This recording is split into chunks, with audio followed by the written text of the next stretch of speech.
Bismillahirrahmanirrahim. Assalamualaikum warahmatullahi wabarakatuh.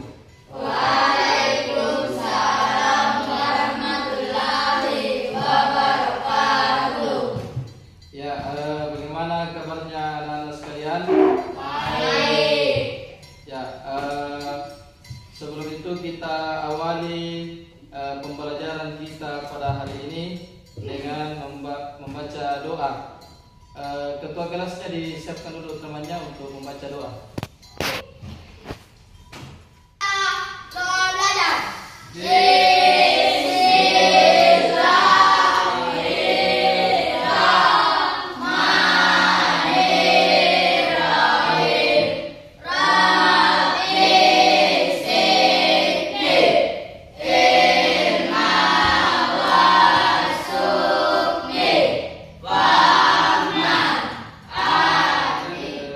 Saya absen dulu ya.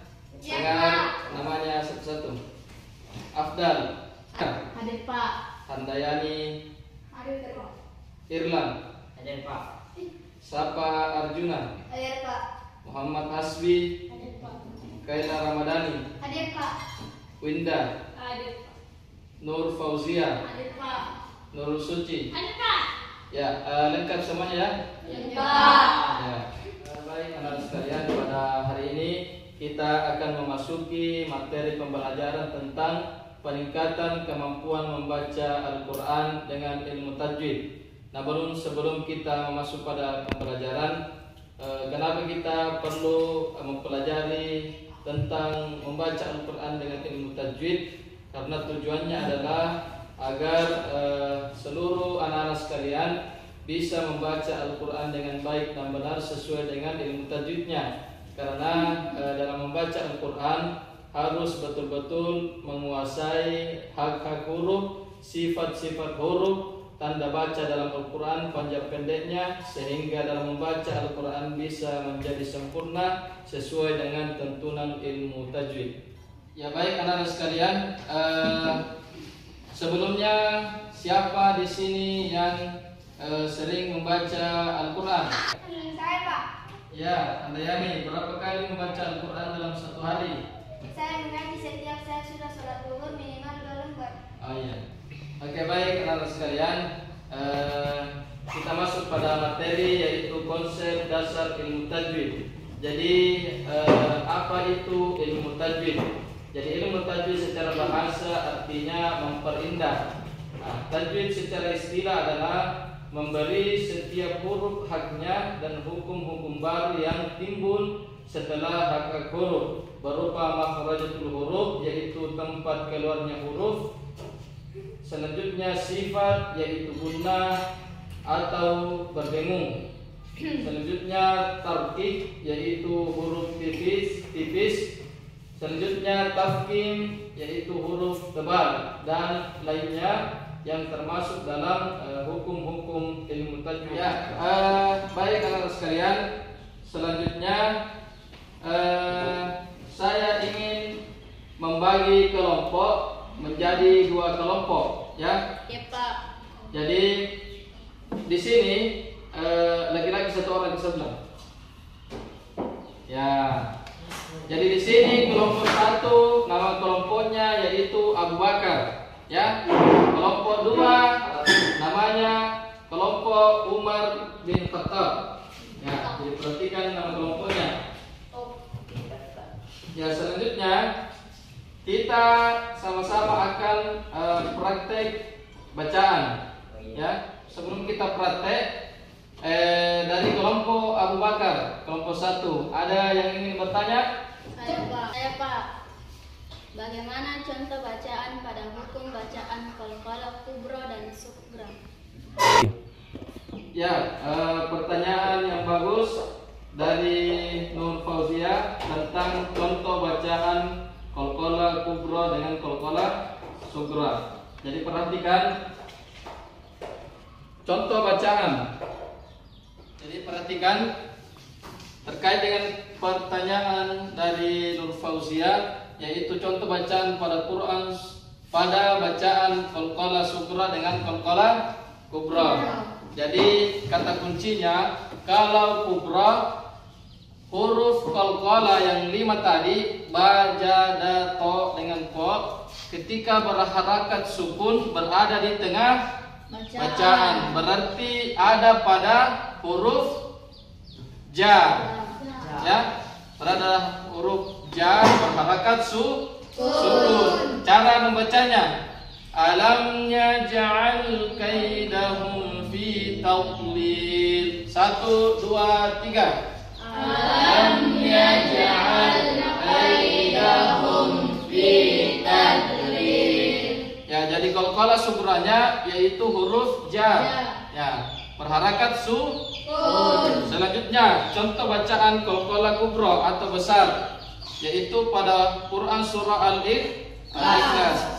Qul huwallahu ahad. Nah, ini di akhir bacaan, yaitu huruf da.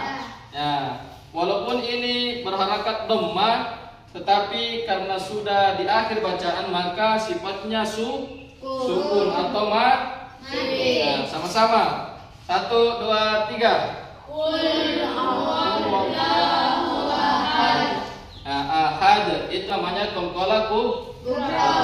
Ya. Dari kelompok 2, kelompok Umar bin Khattab, siapa lagi yang mau bertanya? Apa pertanyaannya? Mengapa kita harus mempelajari ilmu tajwid? Ya, pertanyaan dari Irman, yaitu mengapa kita wajib mempelajari ilmu tajwid? Karena Al-Quran ini adalah perkataan Allah Subhanahu wa Ta'ala yang harus dibaca dengan baik dan benar sesuai dalam Al-Quran. Warattilil Qur'ana tartila, dan bacalah Al-Quran dengan tartil, dengan baik. Kemudian kita mempelajari ilmu tajwid ini karena salah membaca atau pengucapan dalam Al-Quran sama dengan salah baik.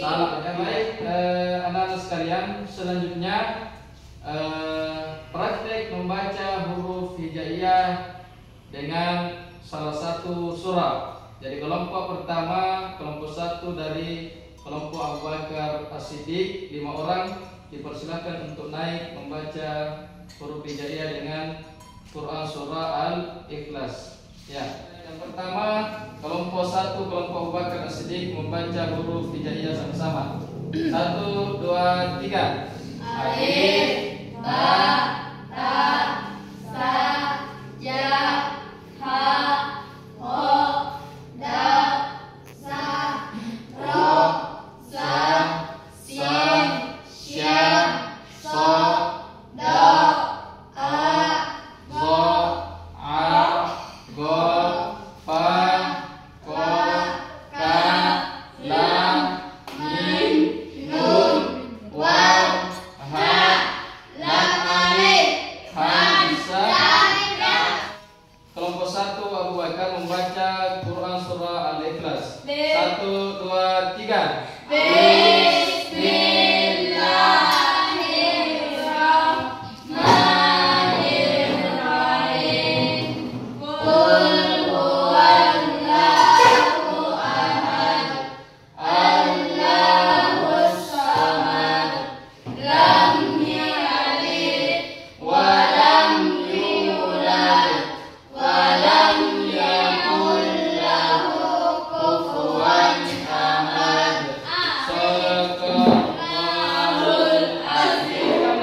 Untuk kelompok 1. Ya, selanjutnya kelompok 2, kelompok Umar bin Khattab, dipersilakan. Kelompok 2, kelompok Umar bin Khattab sama-sama membaca huruf hijaiyah. 1, 2, 3.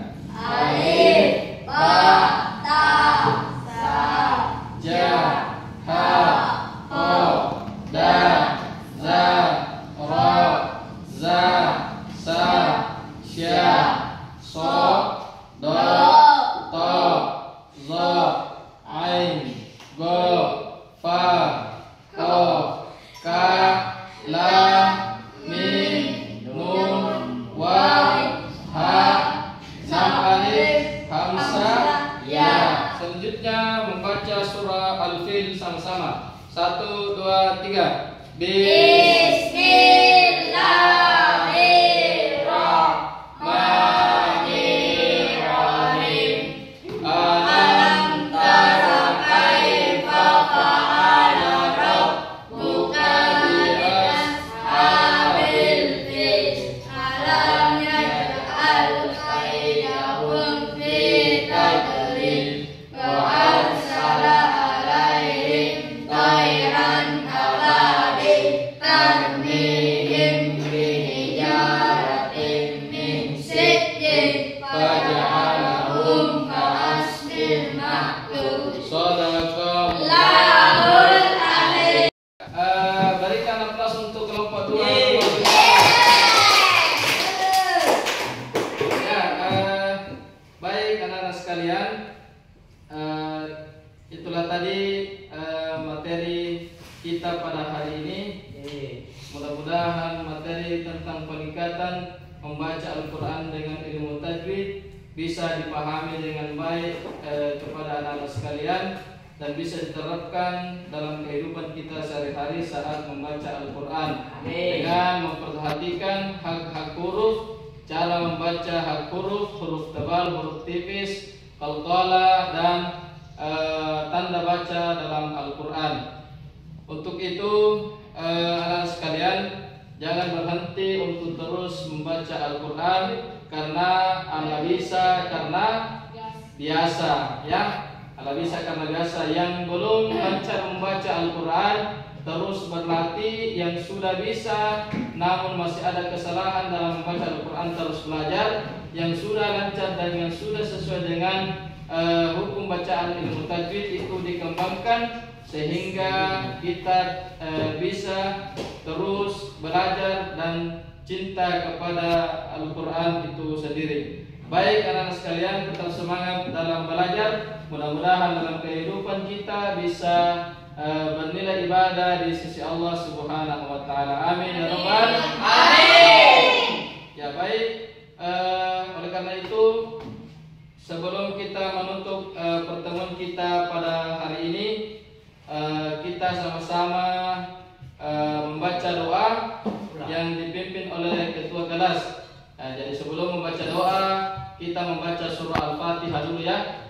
Mari bersama-sama membaca doa surat Al-Fatihah dan doa sesudah belajar.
Mudah-mudahan dapat bermanfaat dalam kehidupan kita sehari-hari.